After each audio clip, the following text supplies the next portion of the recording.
Ladies and gentlemen, good morning and welcome to the Star Health and Allied Insurance Company Limited's Q3 and 9-month FY26 earnings conference call. As a reminder, all participant lines will be in the listen-only mode, and there will be an opportunity for you to ask questions after the presentation concludes. Should you need assistance during this conference call, please signal an operator by pressing star then 0 on your touchtone phone. Please note that this conference is being recorded. I now hand the conference over to Ms. Devyanshi Dave from Adfactors PR Investor Relations team. Thank you, and over to you, Ms. Devyanshi. Good morning, everyone. From the senior management, we have with us Mr. Anand Roy, Managing Director and Chief Executive Officer, Mr. Amitabh Jain, Chief Operating Officer, Mr. Himanshu Walia, Chief Marketing Officer, Mr. Nilesh Kambli, Chief Financial Officer, Mr. Anish Srivastava, Chief Investment Officer, Mr. Aditya Biyani, Chief Strategy and Investor Relations Officer, and Mr. Shambhit Bhattacharya, Head Investor Relations. Before we begin the conference call, I would like to mention that some of the statements made during the course of today's call may be forward-looking in nature, including those related to the future financial and operational performances, benefits and synergies of the company's strategies, future opportunities and growth of the market of the company's services. Further, I would like to mention that some of the statements made in today's call may involve risks and uncertainties. Thank you, and over to you, Mr. Roy. Thank you very much, and a very good morning to all of you. And thank you for joining Star Health's earnings call for the third quarter of FY26. I know we are late in January, but I would take this opportunity to wish you and your loved ones a very happy New Year 26. So let me set the context. India's insurance industry is moving beyond penetration catch-up zone to a phase of sustained compounding, reinforcing its role in the core pillar of economic infrastructure. We welcome the recent Sabka Bima Sabki Raksha, that is the amendment of the Insurance Laws Bill 2025, and we believe it is a significant policy milestone towards further deepening of insurance penetration. The bill institutionalizes trust through the establishment of Policyholders Education and Protection Fund, strengthening the foundations for sustainable trust-led development. We believe that health insurance in India is entering a structurally advantaged phase with policy tailwinds and rising consumer intent, translating into sustained demand growth. Health insurance is already the largest and the fastest growing segment within the non-life industry. Within this, retail health is the most consequential value pool, voluntarily purchased by families across the country to protect their household balance sheets from medical shocks. IRDAI's annual report for FY24-25 reinforces this momentum, with the lives covered under retail health has grown at 7.7% year-on-year versus 5.6% year-on-year in FY23-24. The number of lives covered exceeded 6 crores by March 31st, 2025. So on the policy front, the recent landmark GST exemption on retail health has been a structural catalyst, lowering the all-in insurance cost for households. This is already visible in the category growth, while overall non-life insurance grew at 11.5% in Q3 FY26. Retail health insurance grew 33.6%, that is 3 times more over the same period. Amidst this conducive backdrop, I think Star Health remains focused on maintaining its leadership in retail health and compounding a durable value-accretive franchise anchored on our 4 pillars, which is a risk-first approach, a consistent focus on ROE, customer-centric execution, and a digital-first mindset. With this, let me come to the quarterly performance highlights of our company. Before I share the updates on our quarterly performance, I would just like to kindly remind you that we continue to take all our business and investment decisions based on the Ind AS accounting, which is aligned with the IFRS principles. IFRS is designed to capture the value creation over the policy lifetime rather than a short-term accounting outcome, and we have been following the IFRS-aligned reporting structure consistently. So now coming to the headline statements for Q3 FY26. In Q3 FY26, our top line, that is the GWP on N basis, increased by 23% year-on-year to 5,047 crores. We ensured full pass-on of GST benefits to our customers with very strong distribution alignment on the revised economics and absorption of the input tax credit impact. On the Ind AS PAT for the third quarter, increased from 87 crores for quarter 3 FY25 to 449 crores for quarter 3 FY26. We reported Ind AS underwriting profit of 46 crores in quarter 3 FY26 as compared to an underwriting loss of 79 crores in quarter 3 FY25. This was driven by improvement in the combined ratio by almost 320 basis points from 102.1 in quarter 3 FY25 to 98.9 in quarter 3 FY26. As in the previous quarters, we have demonstrated loss ratio decline continuously in successive quarters with a 301 basis points decrease from 71.8 in quarter 3 FY25 to 68.8 in quarter 3 FY26. The retail loss ratios also have decreased by 103 basis points year-on-year to 68.4% in this quarter. Also, as in the previous quarters, our expense ratio declined further by 16 basis points from 30.3 in the last year to 30.1 in quarter 3 FY26. So the headline statements for 9-month FY26 I would like to mention here. On YTD basis, our top line, the GWP, increased by 16% year-on-year to 13,856 crores. Our Ind AS PAT increased 87% year-on-year from 516 crores during 9-month FY25 to 966 crores for 9-month FY26. We reported Ind AS underwriting profit of 20 crores in 9-month FY26 as compared to a loss of 227 crores in 9-month 25. This was driven by significant improvement in combined ratio by 222 basis points from 102.1 in 9-month FY25 to 99.8 in our current 9-month FY26. The improvement in combined ratio was driven as a mix of both expense and loss ratio. Our loss ratios improved by 124 basis points to 70%, and our expense ratio also improved by close to 100 basis points to 29.8% for the 9-month period. Our PAT growth was driven by both operating profit and investment income. We registered an investment yield of 9.6% for 9-month FY26, supported by a diversified profile of assets. As on 31st December 2025, 18.7% of our book was in high-yielding assets such as equities, ETFs, REITs, and InvITs. We believe our Quarter 3 and 9-month performance reflects our disciplined execution and the positive impact of the corrective actions that we have been taking both on the underwriting and the claims management side.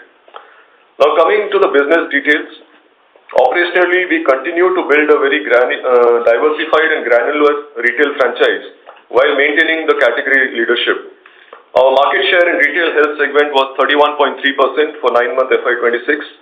As the market leader, we view insurance penetration augmentation as both an opportunity and a responsibility.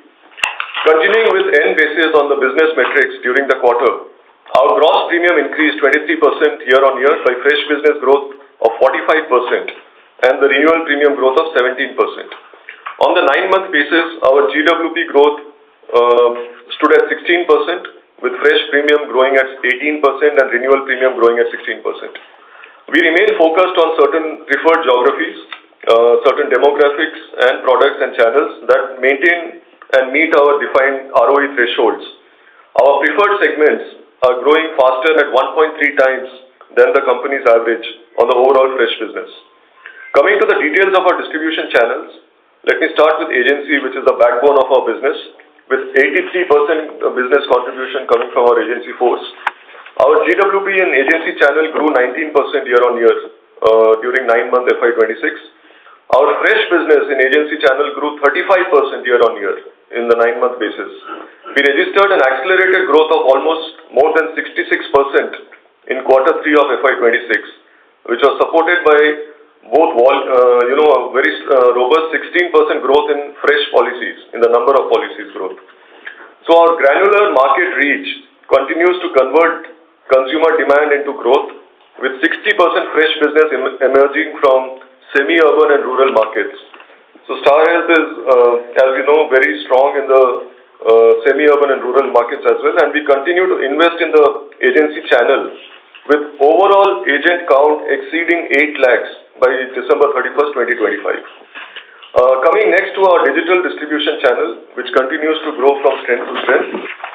Digital business is structurally our most profitable channel, with digital D2C operating at industry-leading scale. In the terms of mix, 77% of our digital business emanates from our in-house digital channel, D2C channel, while the remaining business comes from our strong digital partners. Digital channel contributed 9% of our overall business and 20% of the fresh business for 9-month FY26. Our GWP from digital channel grew 35% year-on-year basis for 9 months, driven by a strong fresh premium growth of more than 46%. Coming next to our bancassurance channel, Banca contributed 7% of our overall GWP and 5% growth on a year-on-year basis. We have deliberately upgraded the mix of our bancassurance products towards certain preferred products, which is now making almost 94% of our fresh premium contribution in 9-month FY26, which used to be 76% in last year, 9 months. We continue to expand our base of banca partnerships. We have added 6 new banca partners during the current fiscal. Our corrective action on certain loss-making accounts in this channel will fully reflect in our profitability during the coming quarters. On the corporate distribution, corporate contributed 1% of our overall GWP, owing to our recalibrated channel strategy as we have articulated earlier. In this space, we are focusing on the higher quality SME segment, with 73% of the corporate business coming from the SME segment during this 9 months, compared to 44% in the previous year. Our corporate group loss ratios have significantly improved from 94.6 in 9-month FY25 to 83.5 in 9-month FY26. This is a result of our recalibration on this group distribution, which we have mentioned before as well. So, coming to the overall portfolio maintenance and calibration, we have implemented diligent measures towards qualitative recalibration of our portfolio and ensuring delivery of sustainable ROE outcomes. On a YTD basis, our retail to group business mix was 95 to 5, as against 91 to 9 for 9-month FY25. So 95% of our business now comes from retail across all the channels mentioned earlier. Our claims ratio for the retail book declined further to 69.4% in 9-month FY26 as a result of our targeted underwriting, pricing, and associated corrective strategies being implemented since the last year.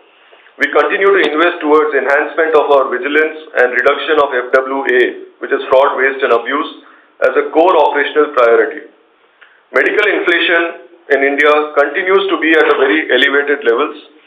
Various studies conducted by leading firms like Aon and Willis Tower Watson expects medical inflation in India to be higher than 12 to 13% in 2026. Unless there is a structural cost moderation through government interventions, price increases by insurance companies would be essential to preserve sustainability.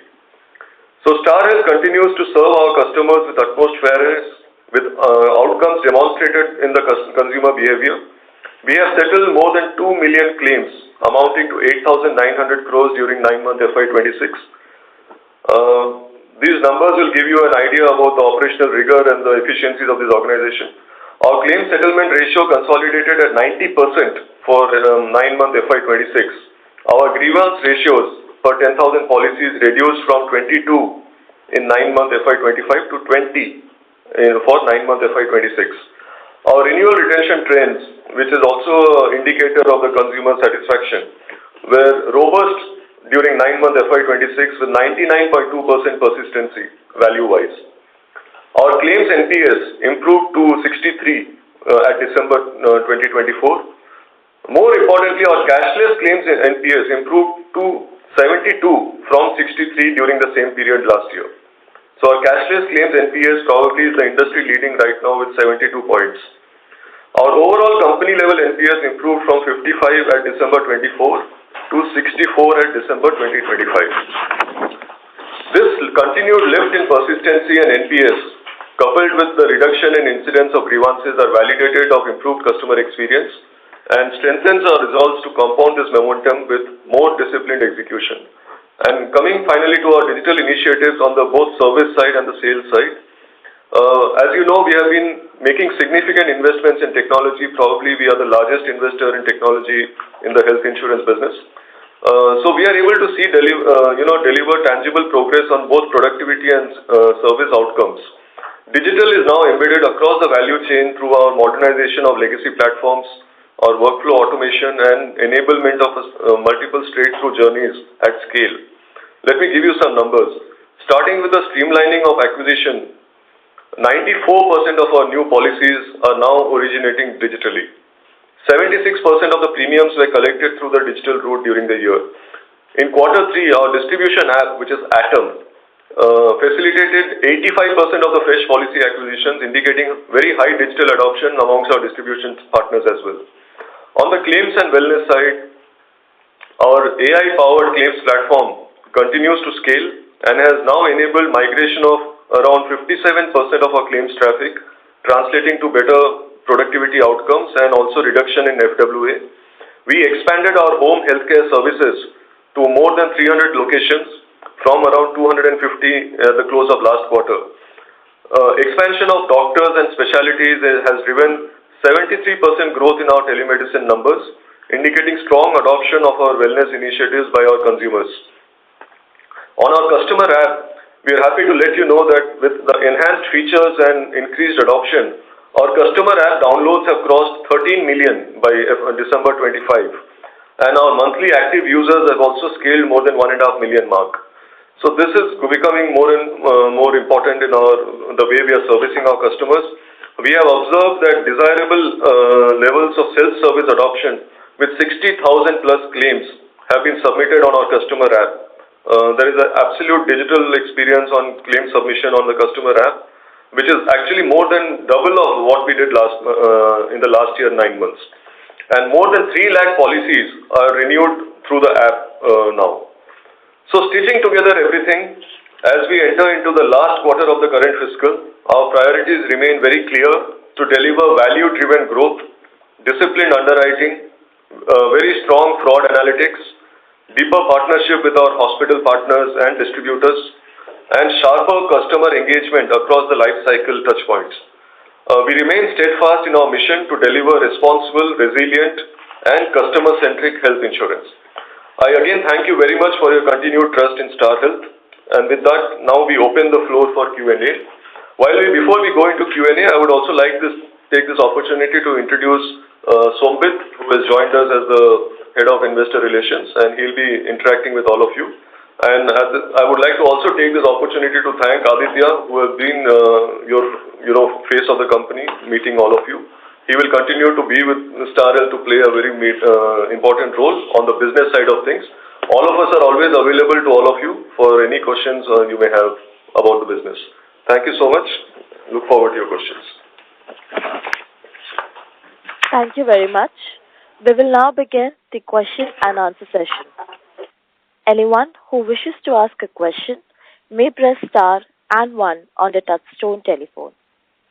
If you wish to remove yourself from the question queue, you may press star and 2.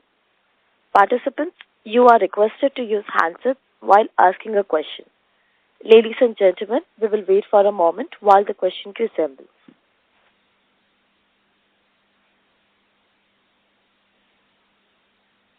The first question is from the line of Swarnabh Mukherjee from B&K Securities. Please go ahead. Hi, sirs. Good morning. Thank you for the opportunity and congrats on a good set of numbers. I have 3 questions. First of all, I just wanted to understand the trajectory of earned premium growth, because I think last year from 3Q onwards, you had started increasing the price across products, and by Jan you had repriced 65% of the portfolio. However, I think on an earned premium basis, the growth is still lower than what our top line growth is. So just wanted to understand, when do we see that playing out, that last year's price hike in the earned premium growth? So that's the first one. Second is on the fresh business growth, and I think commendable numbers, sir. I just wanted to understand the commission for this fresh business, how it would be placed vis-a-vis renewal business. And if, so what I also noticed is that net commissions have remained stable, despite the fresh growth. But DAC has come up in the IFRS P&L. So I just wanted to understand how should I read this, or whether we are doing lesser proportion of long-term products now, if you could throw some light. Thirdly, in terms of agency, I think, sir, you have mentioned that fresh NOP growth. Hello, am I audible? Yeah, please go ahead. Oh, okay, yeah. So in terms of agency, I think you have reported 6% fresh NOP growth, while premium growth is 35%.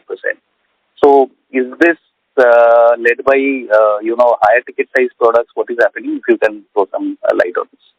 Yes, sir, this will be my question. Yeah, thanks a lot. Thanks a lot for those questions, and thanks for your good wishes. So see, the NEP growth is a factor of multiple things. One is, on the group side, as you know, we have recalibrated our business strategy, and that is also reflecting on the NEP growth. On the retail side of things, while we are on a conservative 1/365 accounting, and as a result of which the NEP growth flows into the books over a period of time.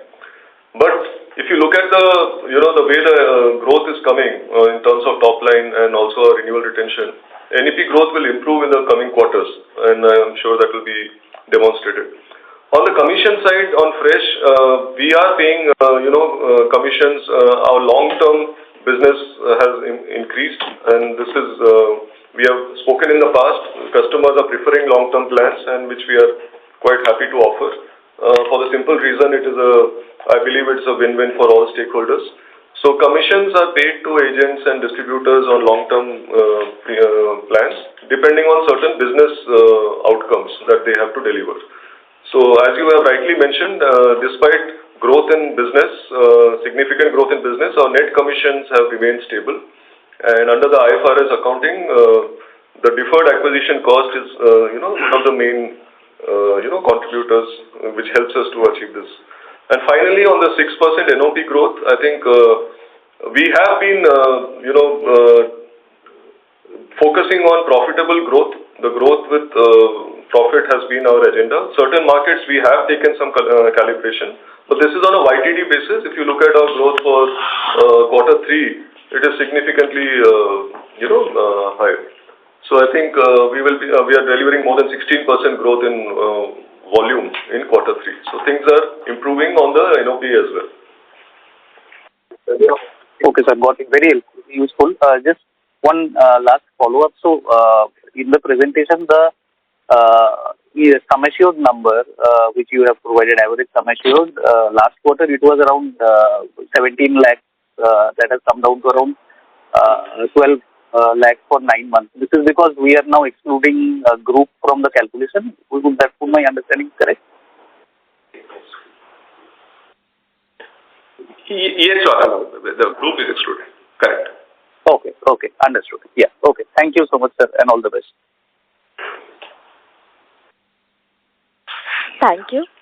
We have the next question from the line of Prayesh Jain from Motilal Oswal Financial Services Limited. Please go ahead. Yeah, hi, good morning, everyone. Congrats on a great set of numbers. Firstly, on the loss ratio, how much of the improvement would you attribute to the fact that we have a very strong fresh growth, and probably, that kind of comes in the impact, or probably, the loss ratio on that kind of increases going ahead. But what I'm basically trying to figure out is, how is the loss ratio panning out in the renewal book? Whether what's the trajectory there, because the fresh contribution has gone up, and that would have played its part in reducing the loss ratio. So is the loss ratio kind of coming down also on the renewal book, is my question. Yeah, hi Prayesh. Yes, the impact of price changes last year is clearly showing, and we are seeing a reduction in the loss ratio of our renewal book as well.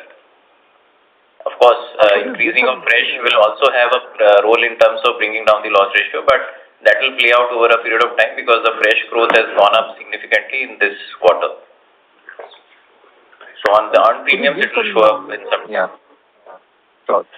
Could you give some numbers on your, say a three-year book loss ratio, or what would be the 3-year loss ratio compared to say a year back and today?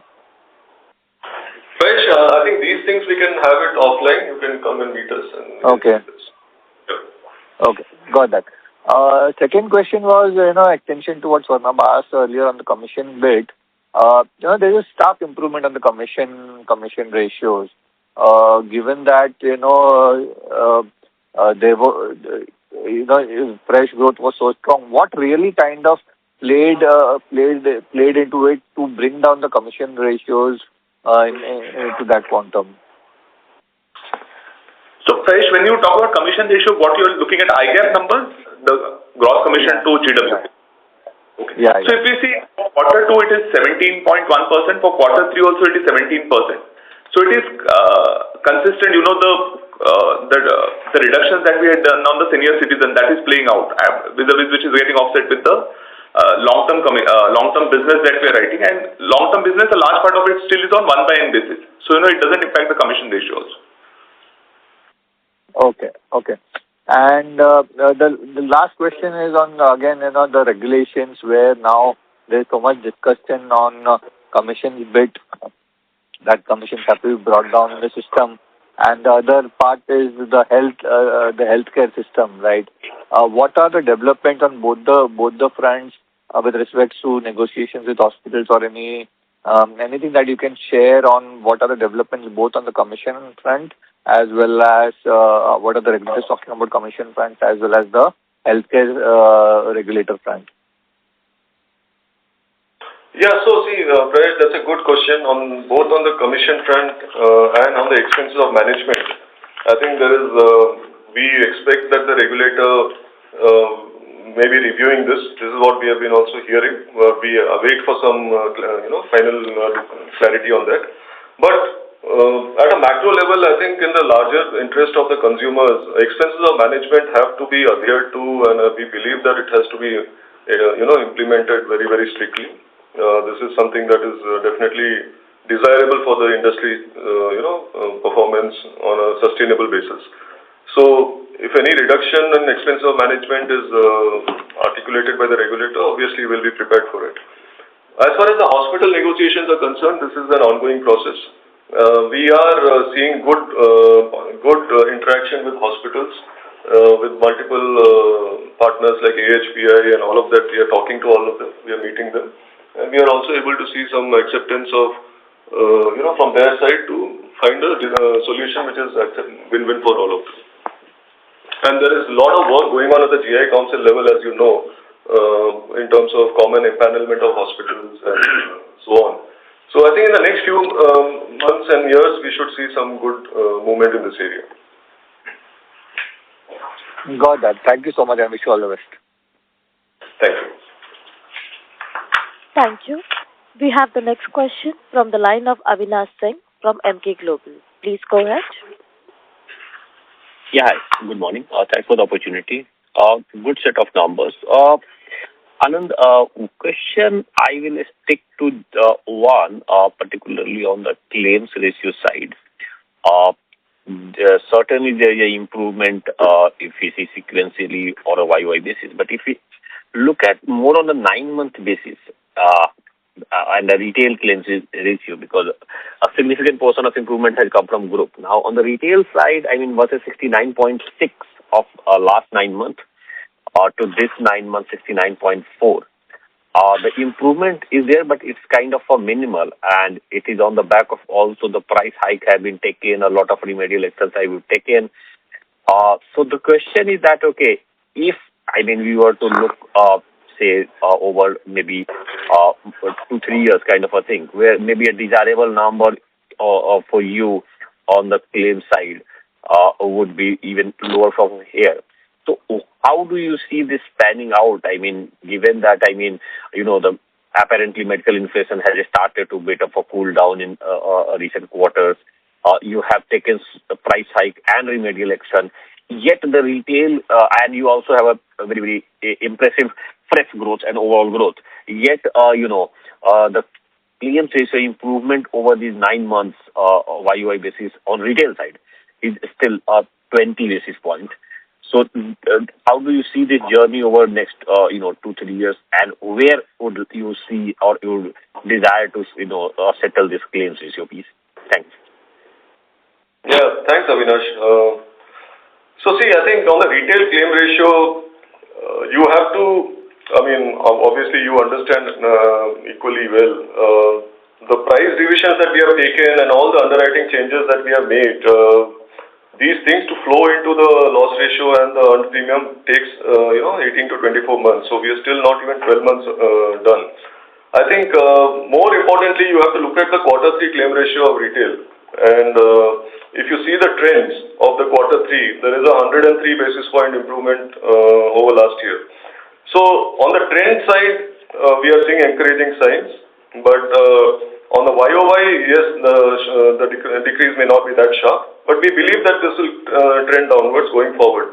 Now, as I have told, we are not targeting any specific loss ratio as such. We are hoping to deliver a mid-teens ROE business, and that is what we are focusing on. And this will be a blend of both loss ratio and combined ratio, so that, we are able to meet those objectives. Got it. Thank you. Thank you. We have the next question from the line of Nischint Chawathe from Kotak. Please go ahead. Hi, thanks for taking my question. This is essentially on the acquisition ratio. This ratio has gone up to around 26.9, versus 23 in the second quarter, or probably even 23 in the third quarter last year. So how should one think about this?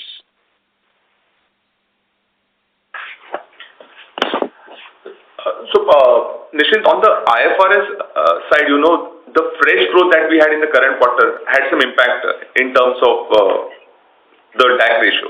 So it will keep on normalizing, as the growth normalizes. And so it's based on to look at it. So at a cohort level, has the acquisition expense ratio gone up? No, not really. But yes, the fresh cohort for this quarter will have a higher acquisition cost, which will pan out over a period of time. So yeah, there will be a margin. The fresh commissions would be higher. Correct. Which will keep on normalizing. Sure. And in terms of GST impact? So, as we have mentioned, we have passed on the GST to our intermediaries. There is no impact of GST in this. All the commissions that we have paid are inclusive of GST. Got it. Thank you very much. Thank you. We have the next question from the line of Sanket Godha from Avendus Spark. Please go ahead. Thank you for the opportunity. My first question is again on the loss ratio for the third quarter. We have a reserve release of 142 crores, and that played a significant role for delta improvement in the loss ratio. If I ignore the reserve release, then your loss ratios probably are very similar to what you reported in second quarter. So just wanted to understand this release, how sustainable it is, and from which product you have seen this release. And because that numbers are the release clearly benefited on the loss ratio is my read. And the second question is that even if the improvement has happened in loss ratio, any role was played by the GST cut with respect to consumables on the bills, which I believe is around 20-25% of every bill on an average. Their GST cut of around 7% change had any additional benefit on the overall loss ratio what you reported in the third quarter? That's my first question on loss ratio. Yeah. So Sanket, the outstanding claims is the functions of the claims repatriated during the period because, 85% of the claims are cashless. While the customer is discharged, the hospital payment happens with a lag of 1 month. So whatever we have paid in the current quarter is the claim outstanding as on 30th September. So whenever the claim ratio goes down, it's automatically the outstanding claims also goes down because the claim outstanding or the claims reported during the quarter are lower and hence the outstanding claim is lower and the paid is for the last period. So there is no impact of the reserve release or the outstanding claims reduction on the loss ratio. In fact, we have been strengthening our IBNR quarter on quarter, to take care of any volatility. On the GST side, on the GST side, we have seen some impact of that coming on the bills, but see the overall ratio of that vis-a-vis our overall spends on claims is a very insignificant amount. I mean, it will have some role in offsetting some of our other GST outgo in the areas where our services, GST, etc., we'll have some extra cost. But to that extent, the loss ratio improvements are more structural in nature in terms of our pricing improvements, our continuous work on improving our loss cost in terms of managing our book better. Understood. Maybe that part might be getting reflected in the OPEX side. So only on commissions only on the claims, whether you had 20, 30 basis, 40 odd basis point positive rub-off because of the GST benefit. No, not because of GST benefit. Understood. And other two questions are basically given your growth has been very strong in the new business. I just wanted to understand the color of the mix in the new business, how much it's long term compared to previous quarter or even maybe 3Q to 3Q and 9 months to 9 months. How much delta has been driven by increase in the contribution of long term plans? That's one thing I wanted to understand. And second thing is on investment book side.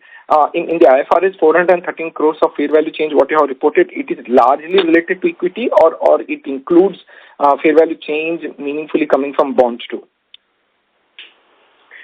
So let me answer the long-term proportion answer first. So we are definitely seeing an uptake in our long-term policies. Such policies are beneficial for both consumers and the company because the consumers are protected against the price hike for the tenure that they have opted for. And there is continuity which is intact and their health is secured. Additionally, we are able to lock in the customer early, especially at R1, R2 stage where generally the retention rates are better. Further, long-term policies also improve our capital efficiency as the customers pay upfront. So from a business standpoint, our approach is very clear. We go for businesses which meets our ROE thresholds. Now coming to specific numbers of long-term policies, on the freight side, it has contributed to about 23% versus 14% in terms of NOP. And in terms of GWP, it is at 51% versus 34% on 9-month basis. Sorry, can you repeat on GWP basis? Sorry, if On GWP basis, it is 51% versus 34% of 9 months last year. Understood. And on the investment book side, on IFRS 413 crores of fair value change? Yeah, so Sanket, our fixed income book is held to maturity in IFRS. Any change, any mark-to-market change in equities, REITs, InvITs and AIF flows through profit and loss. But this is how the accounting of IFRS is done. Okay, so in simple words, what you're trying to say that entire 413 crores is only related to equity market, nothing to do with the bonds. Equities, AIFs and REITs and InvITs. Understood. But the proxy equities, I need to say. Okay, understood. Thanks. That's it from my side. Thank you. Thank you. We have the next question from the line of Shobhit Sharma from HDFC Securities Limited. Please go ahead. Yeah, hi sir. Thanks for the opportunity. So my first question is on the GWP side. So if you can give some color around the RI acceptance which we have done during the quarter, does this relate to group business? And if it pertains to group business, what is the nature of that business? Is this employer-employee or non-employer-employee? Now, second, coming to the commission ratio, it has improved drastically if you look at. So what is driving that? Is this because of the first installment of the long-term premium which we have received this year? or is this something else? Because we have not written any kind of group business also, major group business during the quarter. So just want to understand that. On the expenses side, it seems to have elevated a lot during the quarter. So can you give some light on that? Because there is some impact of the labor code also there, and there seems to be some ESOP cost which has been accounted for. So if you can help us understand that. And lastly, on your slide number 13, you have mentioned number of claims which has been paid during the first 9 months. If I compare that with the full FY25 number of claims, that seems to be significantly lower, almost 50% of what you had paid in FY25.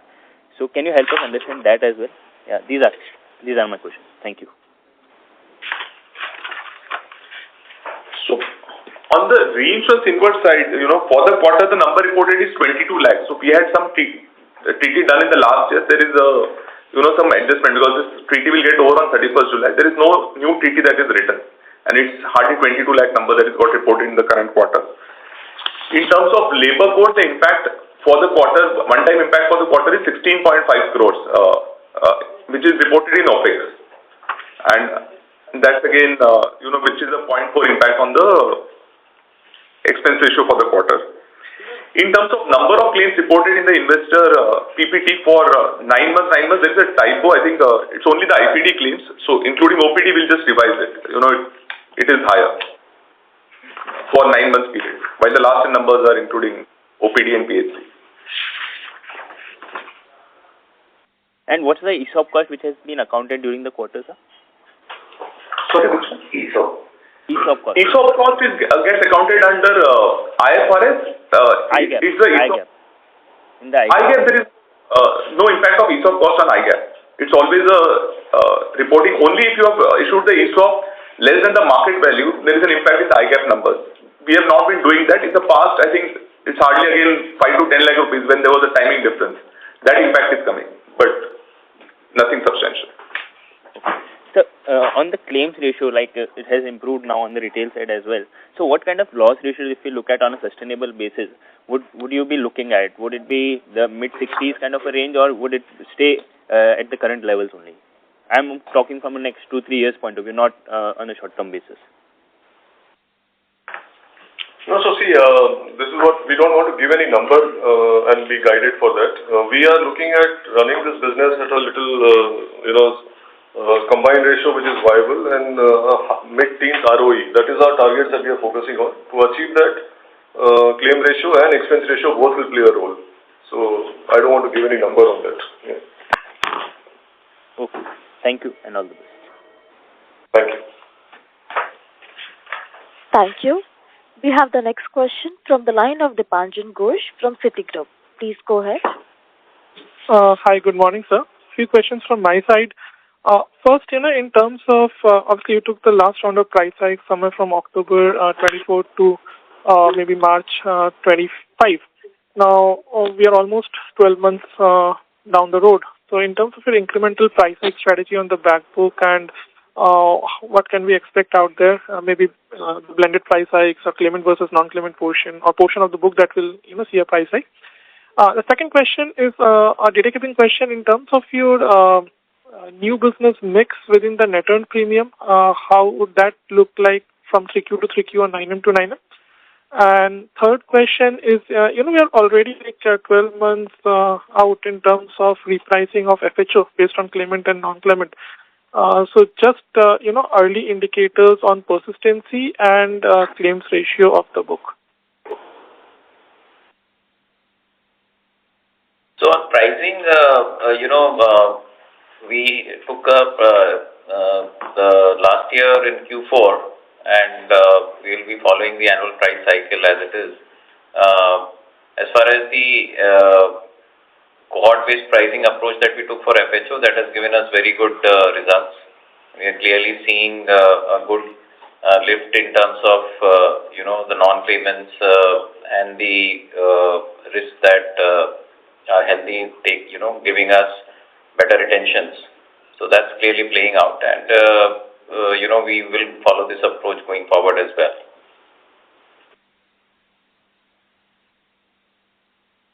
In terms of new business earned premium, the growth in business does not get reflected in the earned premium immediately. So if we see, it will gradually keep on growing. The proportion is in the range of around 20% fresh NEP and 80% renewal NEP.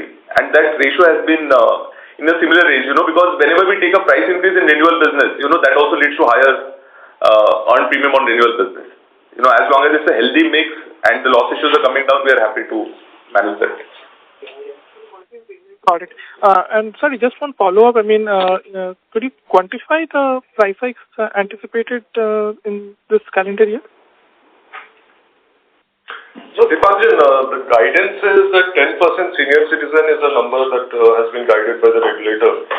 So, you can assume that will be the number for almost all the products in that range, maybe slightly higher or lower depending on the product portfolio. Got it. Thank you and all the best. Thank you. Thank you. We have the next question from the line of Anshuman Dev from ICICI Securities. Please go ahead. Yeah, hi. Thanks for the opportunity.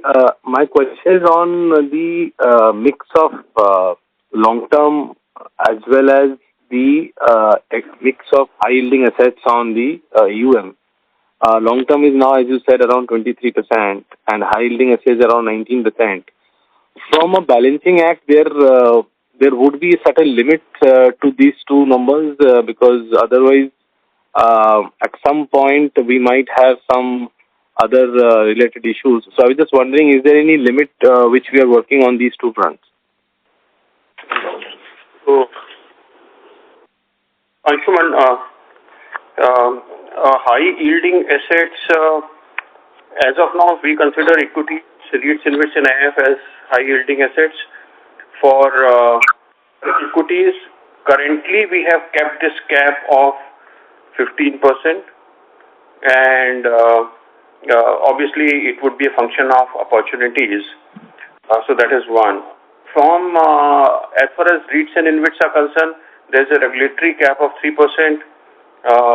We are currently operating close to 3%, and that book has delivered approximately 21% of at this point of time. On AIFs, we have started investing. Drawdowns are small, but we do have intent to scale up the book slowly. So REITs it's capped at say 3%. AIFs, we have started just the activities. Equity is capped at 15%. This is where we stand today. And broadly, only in exceptional situations, we would take any aggressive step on equities from here on. And on the IFRS, some MTM losses on equity can happen on Q4. It will continue as it is. But on a steady state basis, we would ideally non-equity mix should yield around 6.5%, whereas the rest will be a function of equity. Is the right understanding? Not exactly. Non-equity has two components. One is a core fixed income, and another one is the liquidity that we maintain for day-to-day operations. As far as core fixed income is concerned, we are currently operating at 7.71.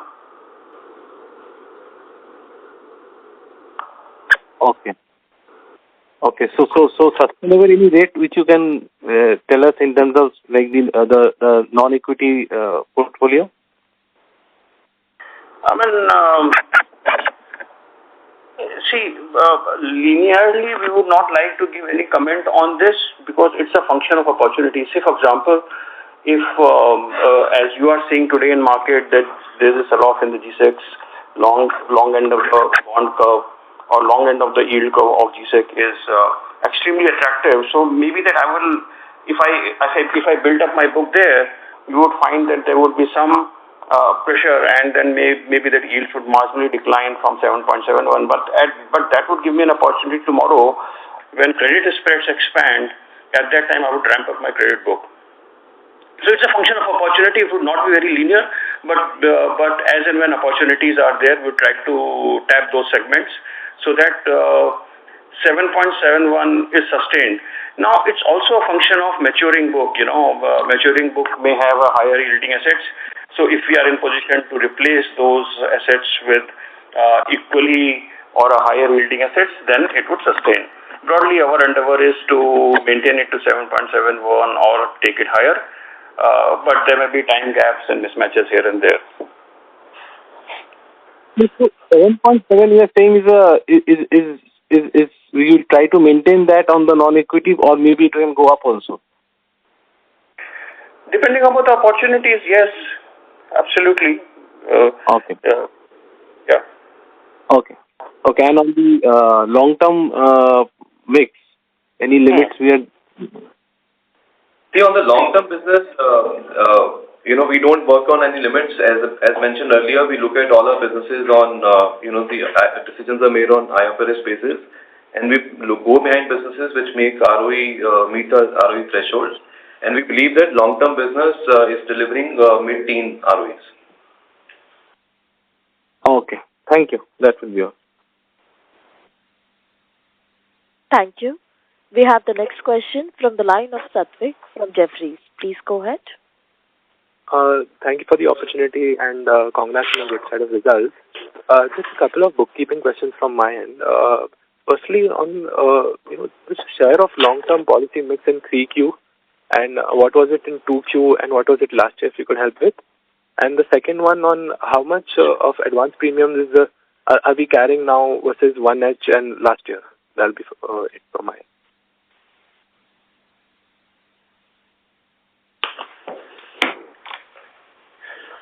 So can we take this separately with you offline? Sure. No problem. Thank you. Thank you. We have the next question from the line of Ragvesh from JM Financial. Please go ahead. Yeah, hi, good morning, sir. Congrats on a good quarter. Just wanted to understand the 140 odd crores which was released from the outstanding claims. So, how do we look at this number going forward in terms of, is it that we have paid a lot of the things which were outstanding from earlier, or is it a function of, say, the tax for the company itself reducing? And going forward, should the number, the total IBNR number, as a percentage of, say, the net earned premium, be lower than the 8-9% where we have traditionally operated?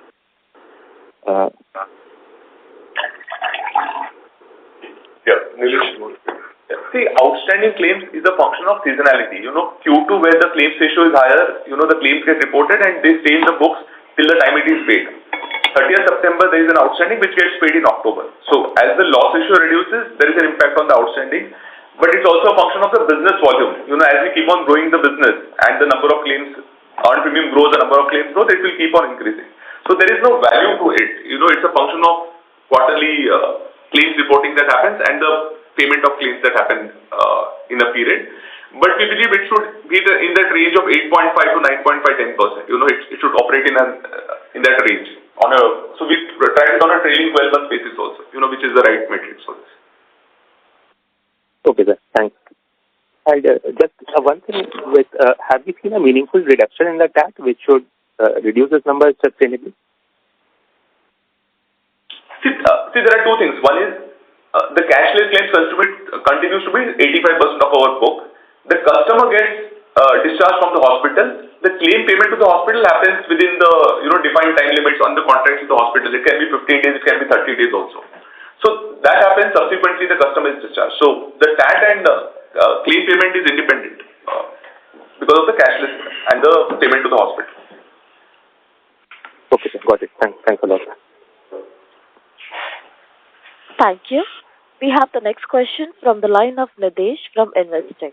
Please go ahead. Thanks for the opportunity. So first question, if you can share the breakup of investment book in terms of government securities, central government securities, state government securities, corporate bonds and equity. That would be useful. Sure.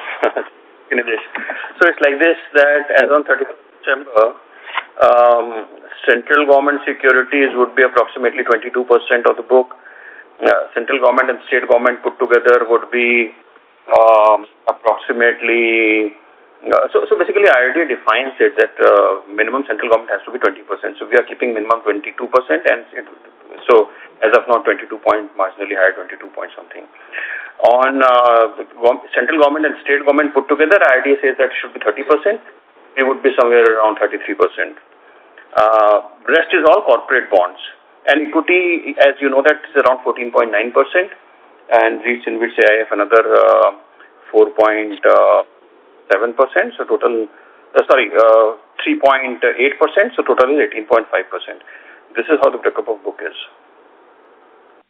And so, what are the plans to take up the equity share higher? Is there a plan to further increase the share of equity and REITs in the book? REITs and InvITs cannot be, because regulation says that we can be up to 3%. So we are there. Regulator has talked about increasing this up to 6%, but we are waiting for the for the final regulations on this. So REITs and InvITs as of now at the upper cap. As far as equity is concerned, we have some internal models where we do risk appetite testing, and based on which we ultimately take a call that how much of equity exposures that we would take. So there would be a possibility that yes, we can increase equities by some quantum. It's a function of the solvency of the company and the capital requirement for business. So broadly, these are the factors which determine that how much of risk assets that we can take in the book. This is where we stand as of now, currently capped at 15%. Sure. Secondly, on the long-term policy, is the share of long-term policy at 51% of GWP today in Q3? Or? Yes. Oh, fresh. Of fresh is 51%. Yes. So, in the IFRS accounting, because the deferred acquisition cost is getting deferred, but let's say I'm assuming that most of these will be 3-year long-term policies. So the loss ratios will keep on increasing. So in IFRS, does it give a true picture of the profitability of long-term policies, or it overstates the profitability in the first year, and then in second, third year we will see slightly lower profitability on these policies because loss ratios may increase in year 2, year 3? See, there are two things. One is the deferment happens over the policy period, but the operating cost is very high in the first year itself, which is in the P&L in the first year. So on a combined ratio basis, it's still in a similar range. While the commission ratio and loss ratio commission ratio remains stable, loss ratio increases. There is no OPEX in the second and third year, which is there only in the first year. Sure. And the last question is on IFRS. Thanks for the detailed disclosure on IFRS India's financial. So, sir, 2-3 questions. One is that how should we look at the investment income? Should we remove the, let's say, mark-to-market gains and then look at the profitability? Or we should look at the reported profitability? That is number one. Second is, what is the difference between insurance revenue and NEP? I thought that insurance revenue and NEP would be similar in case of IFRS. See, I'll answer the second question first. Insurance revenue is typically the gross earned premium. The NEP is net of reinsurance. In IFRS, if you see net results of reinsurance is a single line. And the claims reported is gross claims. The acquisition cost is the commission paid deferred over a period of time. The RI ceding, the RI claims, the RI recovery on claims, and the RI commission is as a single line item as net results of reinsurance, basically.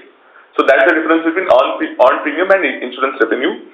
On the investment income, what I would suggest is, while there will be volatility, we have been talking about, to take zero is not the correct thing. We have a 3,000 crores of equity portfolio. One can take an average return of 10% and calculate, a stable revenue or the profits over a period of time. That's how one can look at it, which is also quite strong. So, Nidesh, we have to understand this, that equity markets would remain volatile. But what we have realized is that over a longer period of time, equity returns are largely related, very closely correlated to nominal GDP growth. So on an average, we can assume that 10 to 11% kind of nominal growth would be there, and hence that would get translated into equity returns as well. But yeah, quarter over quarter, there would be a volatility. That's the problem of IFRS, that P&L accounts would become volatile. But that does not mean that we should stay away from high-yielding assets, especially when we are long-term investors in the market. So that is what our approach is, that we look at this asset class as, and from 7% moving to, say, 11% kind of asset class, and that makes perfect sense for long-term investors. So this is what we are trying to do. And we are reasonably hopeful that that over a longer period of time, this 15% or 19% of the book would deliver reasonably good returns, much higher than what the fixed income book would deliver. Sure, sir. Very useful. Thank you, sir.